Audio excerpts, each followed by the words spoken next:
Well, good afternoon and welcome again. We know there's a few who may have just joined us for lunch, so welcome to the Governor's Small Business Summit here in Stephenville.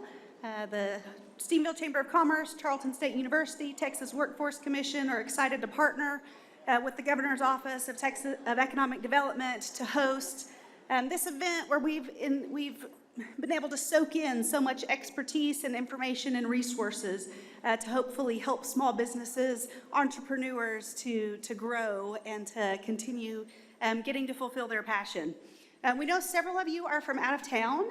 We've got quite a few people that have come in, so if you want to stick around and stay a while, I want to let y'all know and remind the locals as well that tonight is our last summer concert series. So Davin James and the Bellamy Brothers, free of charge at the Birdsong Amphitheater at the Stephenville City Park this evening.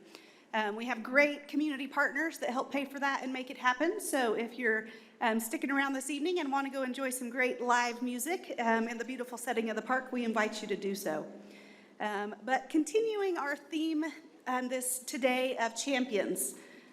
We're the city of champions. We have champions in education, champions in athletics, champions in business. And we're excited today to get to hear from a couple of entrepreneurs who have championed causes that are dear to their hearts, and to hopefully bring a little bit of encouragement to others who have a passion and want to have a little bit of energy to move forward with it. And to moderate our fireside chat, as they call it today, I want to introduce Mr. Bryan Daniel. He serves as the chairman of the Texas Workforce Commission, where he works to promote and support the growth of Texas's world-class employers and talented workforce. To champion that goal, he advances innovative workforce and economic development strategies in collaboration with Texas Workforce Commission's education partners, local officials, and industry leaders to establish Texas' competitive edge as the best place to work in the world, which I think we would agree. Prior to joining TWC, Bryan served for 4.5 years on Governor Greg Abbott's senior staff, where he led the Texas Office of Economic Development and Tourism. His tenure as the Texas State Director for Rural Development for President George W. Bush and as Chief Administrator for Trade and Business Development at the Texas Department of Agriculture, along with his private sector experiences as a marketing executive and member of the Board of Directors, have provided him with valuable insights on economic development and workforce issues. Bryan is a graduate of Texas Tech University. I know he was visiting with some of his fellow alum with both a bachelor's degree and master's degree. And in 2019, Texas Tech's College of Agriculture Sciences and Natural Resources recognized Bryan as a distinguished alumnus. So we appreciate that you traveled to Stephenville to be with us today and to help us put this summit on, and I will turn it now over to Bryan Daniel. Thank you very much. All right, before I get started, this has already been done. I just feel like I need to do this again because it's important. A round of applause, please, for the Stephenville Chamber of Commerce, their leader and all the staff that made this happen. Up, and for Tarleton State University, giving them a round of applause as well. What a beautiful. So until about 3 months ago, I never would have been quite this much offended by this much purple, but then Tarleton showed up on the Texas Tech football schedule. So we used to be friends, we did. Depending on the outcome of that and how I feel about it, I'll let you know how we're doing sometime in September. This campus is growing. I started coming here when I was in high school for FFA contests, and you would have to wait in line at McDonald's, and if you won, they take you to Bob and Edith's, and you know, it's like Jake and Dorothy's and all the good things, and just the growth in this community has been absolutely phenomenal. It doesn't happen without this university.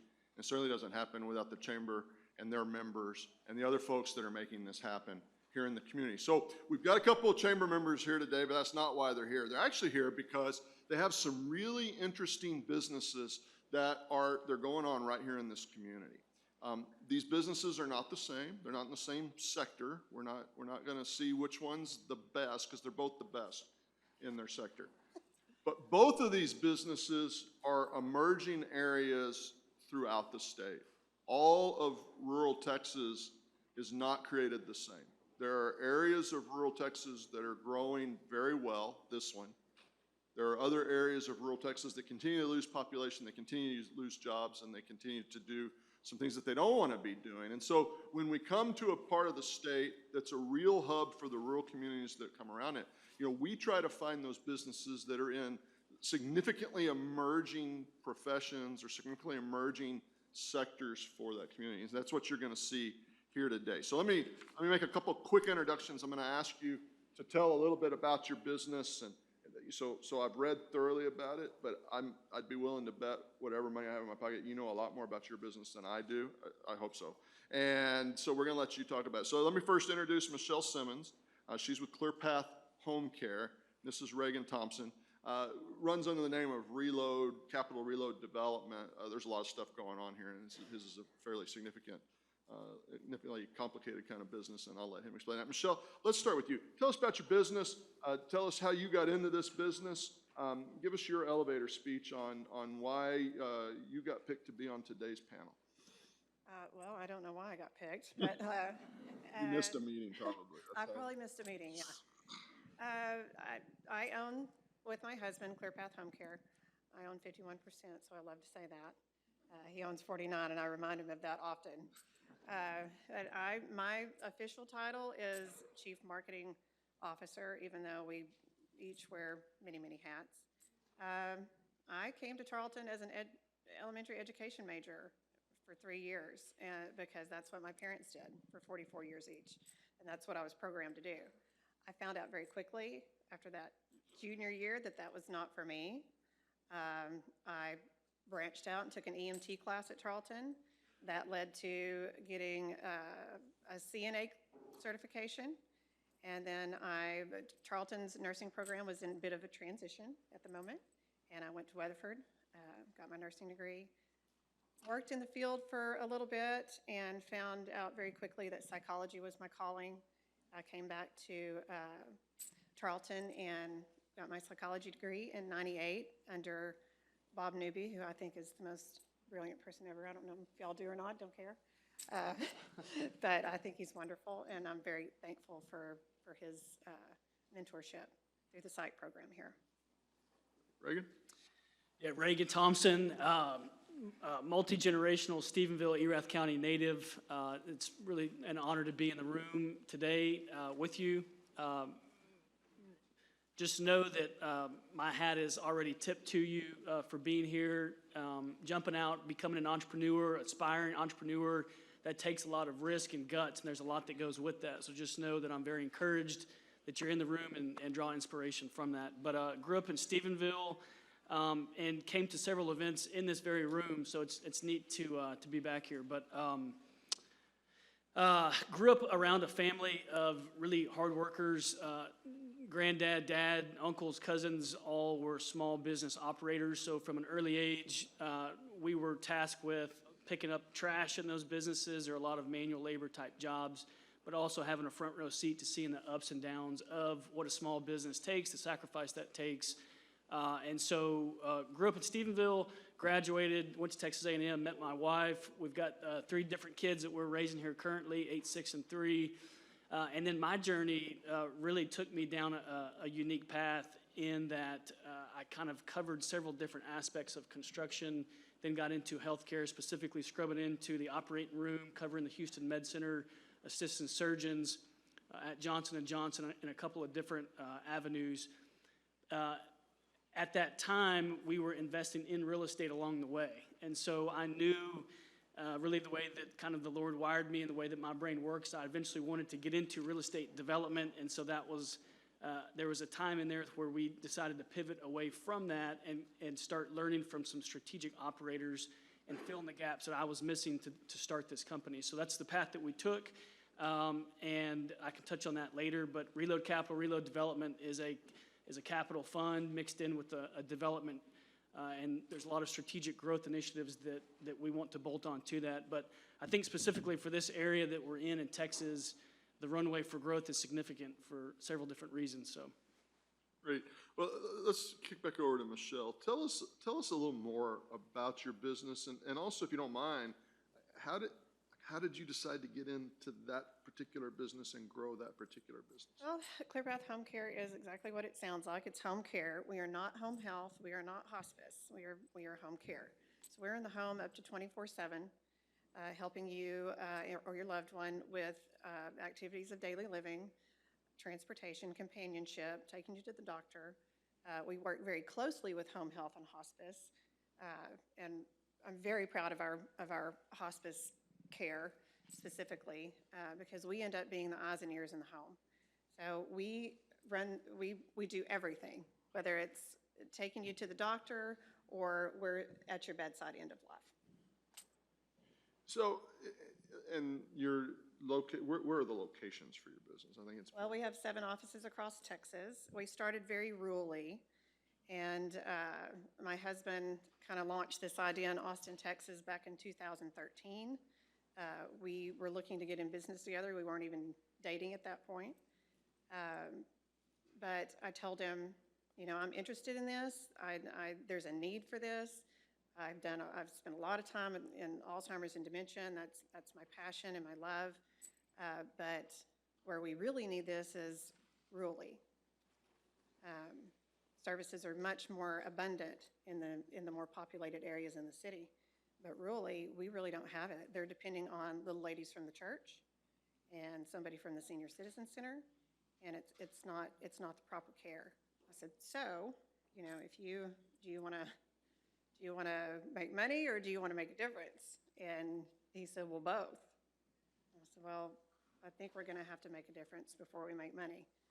And that's how we started, very rurally, and we grew with demand. We grew those offices to a certain revenue amount and then got our feet under us, utilized some small business loans. Don't be afraid of those. That's good insurance. And quickly came to a position that where do we want to be versus, because the demand was everywhere. So it is like all the data that you can look at will back this up. Rural Texas it's not getting any younger. You know, my parents have lived in Itasca for, you know, well, my dad was born there in 44, so how long is that? Long time. My wife's parents are from Toller, still live in Toller. And you're right, the services that are available in Toller are 5 times what they were 10 years ago. Hadn't seen any healthcare services there. Great quick stop, a couple other things, got some basics. And so I think this idea of rural communities needing your particular kind of service, you know, the data supports that, but we're really talking about people here. And so this is a people conversation that we're having.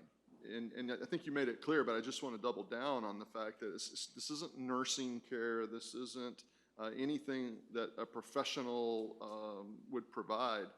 These professionals are in the healthcare arena, but it's a completely different set of professionals, different kind of job that they provide, different service that they provide, and that's kind of key to know. This continued development of rural Texas is going to be dependent on some innovative businesses like Michele's, because this really helps people stay in the community. But communities aren't going to grow unless they have the right kind of development. Reagan, it's like when I look at Stephenville, and I'm thinking about the development that you came here to talk about today, I hope. When you looked at Stephenville, you saw a completely different future than I saw. Tell me a little bit about that process and kind of how you said, okay, this is the right time for Stephenville to have this kind of development. That's a really good question. So there's a lot to unpack there. So I'll try to keep this as bullet pointed as I can, because it's a really complex answer of why Stephenville, but specifically for us, we're focused on emerging markets. And for each one of these projects that we develop, you're really looking at 1.5 to 2 years before you even get that project entitled. And through that time, you're looking at all the different data you can get your hands on. What is the actual need? What's the use? What is the debt and equity going to look like? What's the leakage report saying? What does the infrastructure look like? Really, you try to cover the entire board and look at an area of what's happening. For Stephenville specifically, growing up here, very fortunate to be raised here and grow up when we did. But as I moved away and came back, what I quickly realized was, man, Stephenville and this surrounding area is a blank canvas for a lot of good strategic growth, and that's a very positive thing. And not only do we have 3 major highways that come through this area, but the proximity of Stephenville, of where it's located, to the Metroplex, even Houston and Austin, College Station, Waco is a big deal. You look at Tarleton State University and what's happening with the growth here, being one of the fastest growing institutions in America is a very big deal. You look at your park system, we have a wonderful city park.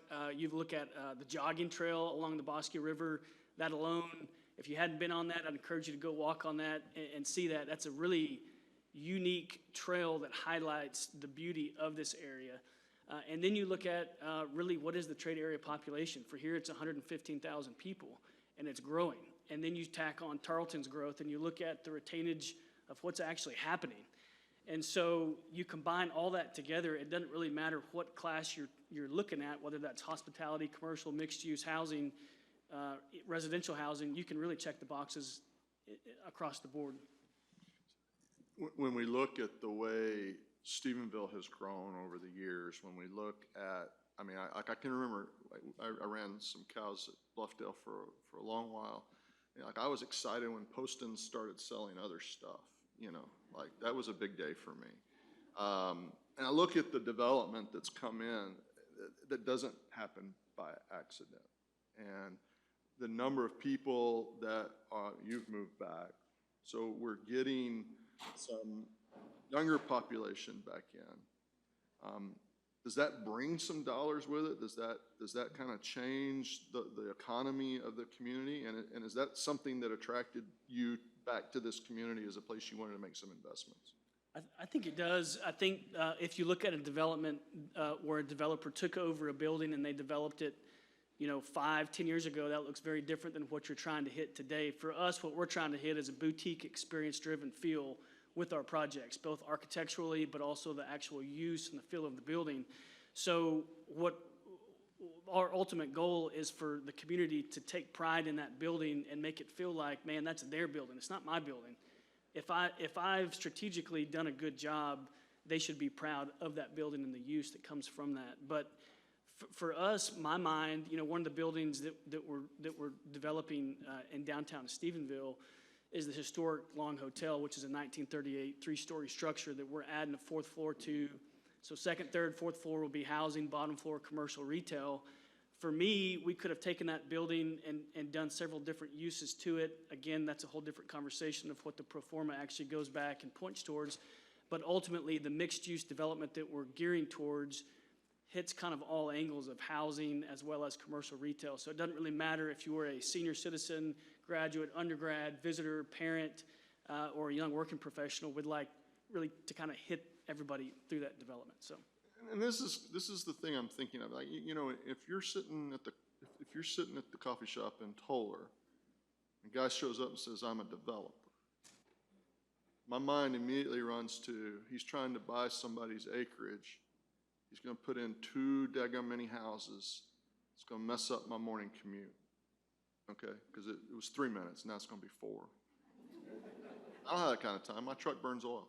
So we just heard something completely different, though. This isn't a guy that's sending letters blindly to all the people that own 20 acres that their horses are on and trying to get somebody to buy it.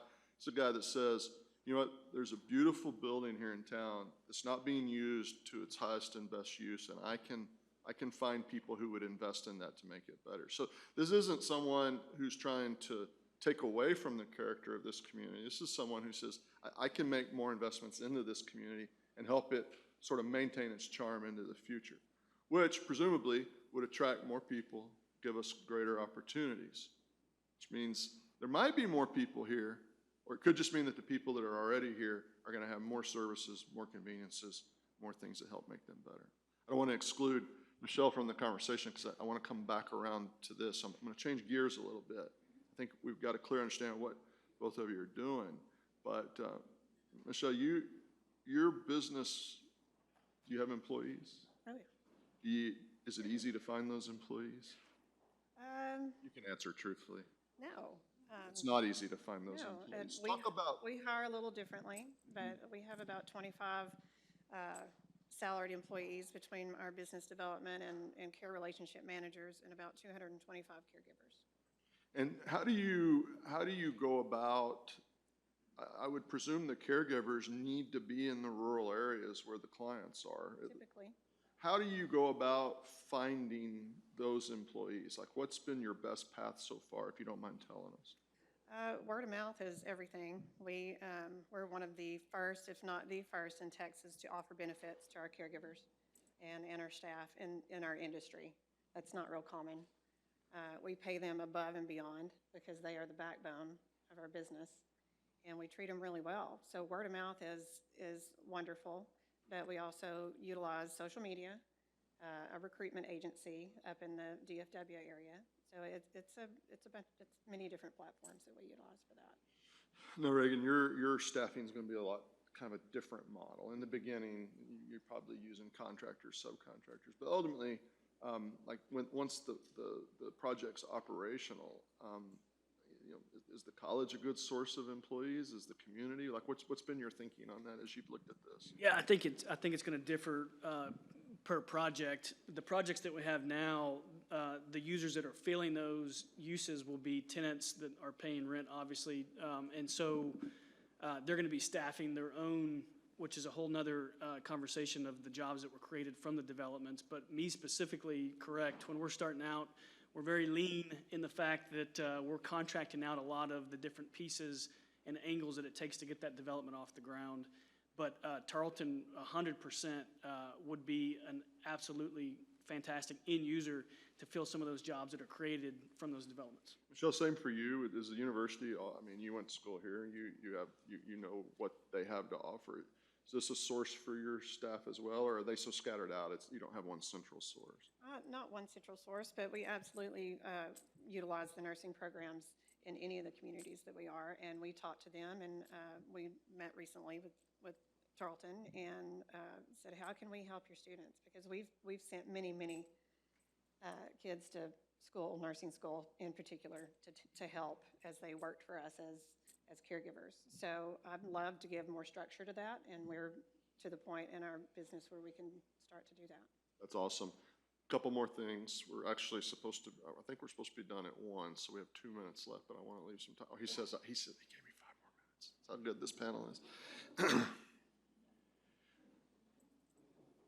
If you hired someone, Michele, to go be a caregiver in a rural community, I mean, they're overjoyed at all their options for housing, I'm pretty sure, if they're moving to an, yeah, that's exactly what I was going to say. You're doing something about the housing, at least here in Stephenville. Saw tons of apartments, student housing when I was driving into campus. It's kind of like a big deal for a rural community or a hub town like this one to really keep up with that housing. But you're sending people to nursing school, that's going to bring up those salaries. You're creating the kind of housing that we're looking for. I mean, when I said the businesses aren't the same, definitely not, but they're going to work hand in hand. I mean, this is the kind of things, these are the kinds of projects, this is the kind of collaborations that keep me really excited about where Texas can really go economically, because we're doing some growth in all areas. So they gave me 5 more minutes. We asked 3 questions to the panelists. We gave them a set of questions, which I haven't asked a single one off of, which is why they keep giving me side eye. And we asked 3 questions. One of those questions was, are there any topics you simply do not want him to ask, or that we should not cover? So let me go to that list. Actually, they both said no. There was nothing they wouldn't ask. But I'm going to ask them each their last question of the 3, which was, are there any questions that you have yet to be asked, but that you wish somebody would ask you? This is one of those moments when you say, well, yes, I do have an opinion. Thank you for asking. So I'm going to do that. Michele's question that she said she wished somebody would ask her is, what is the future of home care, and how can I prepare for it? That was the question. Okay, and I think what you're hearing between the 2 of us that ties us together is culture. Culture is everything. He's not the developer trying to come in and ruin the rural landscape. You know, he's got purpose behind what he does, and so do I. And I think that's what it ties us together a little bit. But the future of home care is bright. It's good. by the year 2030, all those baby boomers are going to be 65 and older. And if you think about that for a minute, that's overwhelming. And we are not prepared enough with facilities. We are not prepared enough with caregivers. We're not prepared for that. So they call that the silver tsunami in Washington, if that gives you any concept of how much attention that we need to pay to that on that level. To prepare for home care, you know, there's a variety of different ways, but long-term care insurance is the top, and it's the one that we all ignore the most, you know, because by the time we get around to paying for that, and we need to be paying on it, we're not thinking about our older years. And it can be devastating to a family. It can be devastating to your assets if you don't have the proper planning in place, thinking long-term to end of life. Reagan, your question was, and we've sort of answered this, but I was going to give you a chance to expound on this. Why develop Stephenville? Of all the places you could have been, why here? Yeah, so again, I could go on for 2 hours, if not more, about why this area. But specifically, when you look at an emerging market, some of the data metrics I pointed to earlier are real metrics that you look at. And so when you look at this area across the board with all those different channels, you think strategically 10 years in advance. You think about the unknown of problems that could come, and what's happening even with interest rates and supply chain, and I mean, you go across the full gamut. There's going to always be opportunity here, and there's a steep runway for growth here. When you look at where we're positioned with all that we have with Tarleton and with the community and the people who are moving here and the leadership, and I think the collective thought to strategically grow in this area, we're heading down a really neat path. And I think there's also a lot of people who are wanting to move into more of a rural type setting, or at least a community that was established with rural roots, because that's very different than an urban environment. And so you're starting to see a lot of people push towards this area. So at the end of the day, to sum it all up, it's probably just that the groundwork has been laid and the fabric is there to really strategically pull together several different pieces to make the community a better place. So. Good stuff. Listen, no moderator ever has as much fun as Phaedra does. You saw her earlier. But I came in second place today. This has been an absolute blast. What two great entrepreneurs. Let's give them some love, because this was an amazing time.